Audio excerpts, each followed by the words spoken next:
Hello and welcome. In this video, we would like to show you how large text databases, so-called corpora, can be used by teachers for practical language problems. But before we get into that, we would like to introduce you to someone. This is Noah. Noah is 29 years old and a teacher at a local school. He's currently teaching English for the 8th and 10th grades and is regularly exasperated, frustrated, shocked, insecure, flabbergasted, basically all of the above when correcting his students' essays. Noah and his 10th grade class just read Edgar Allan Poe's The Telltale Heart, and he asked the students to write an essay on the topic. And of course, doing basic correction work is a big part of Noah's day-to-day activities. But even with him being quite proficient in the English language, he sometimes struggles with how to judge some of the things the students come up with. It's an understandable feeling, honestly. If you've seen the same mistake made over and over again, you can definitely get confused. And then there are also some other expressions that might not be entirely wrong per se, but that might simply not be appropriate to use in a specific context. Noah is not always sure what to do in such cases. This is even normal if you consider that language keeps changing and English appears in many forms around the world that you might not be familiar with, and who knows where your students got their English from. But correction work is not the only area where Noah struggles. His 8th grade class just learned that some words prefer to take a to-infinitive complement, while other verbs prefer to take a gerund complement. But he got the feeling that most of the students hadn't really gotten the hang of which complement to use when just yet. In order to let them practice a bit more, Noah decided to make a worksheet. This resulted in him spending countless hours over the previous weekend, mainly racking his brain, trying to come up with suitable and authentic-looking example sentences. As per usual, he managed to come up with a handful, but eventually his creativity abandoned him, and he's still not sure where to find suitable materials. What Noah would really like to have is a native speaker friend he could consult in such cases, or even several, because he knows that one alone might be biased, get annoyed, be busy with other things, or just sleep when he might need them most. But luckily for Noah, we have just the right tool that can help him with all this.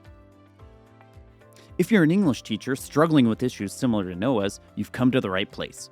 We would like to introduce you to a linguistic tool that you might have already encountered if you studied English at a university, but you probably haven't realized how useful it can be for everyday purposes. The tool that we're talking about is called a corpus.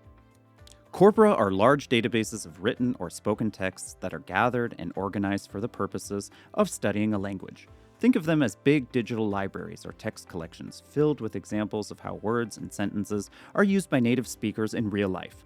You might remember hearing about or perhaps even working with corpora during your linguistics courses, where they are a very popular resource. I know some of you will ask yourselves, well, okay, sure, these corpora might be helpful for researchers, but I just want a tool that can tell me what is or is not used in a language. What do I need a research tool for? I can use online dictionaries or just Google my problems. Well, here's the exciting part. Once you know how to use corpora, you can consult these databases whenever you want and investigate all the words, phrases, and structures you have ever been unsure about to see if and how often they are actually used in authentic language. And you even have a sample of authentic sentences at your fingertips that include a specific word or structure to use as examples. You can literally get access to a host of native speaker consultants who are at your beck and call. That's why we're thrilled to introduce you to our interactive open-source self-learning course designed specifically for English language teachers. This self-learning course is available on the Open Educational Resource Platform, VLC, and was developed as a joint production between the University of Bamberg and the VLC team. It's based on the world's most widely used corpus platform, the EnglishCorpora.org interface, and this introduction is recommended by the platform's host, Mark Davies himself. Mastering corpus basics with this self-learning course will take you only about 3 or 4 hours. To become really proficient and gain the necessary routine needed to use corpora as a quick and easy reference tool, you'll also find lots of training materials where you'll tackle typical problems that learners face, all hands-on. You'll cover problem areas such as confusable words, the choice of prepositions, the use of collocations, grammar problems, formal and informal language, and differences between British and American English. We're excited to offer Noah and all of you our materials to explore, and we hope you'll find them useful, so go ahead and check them out.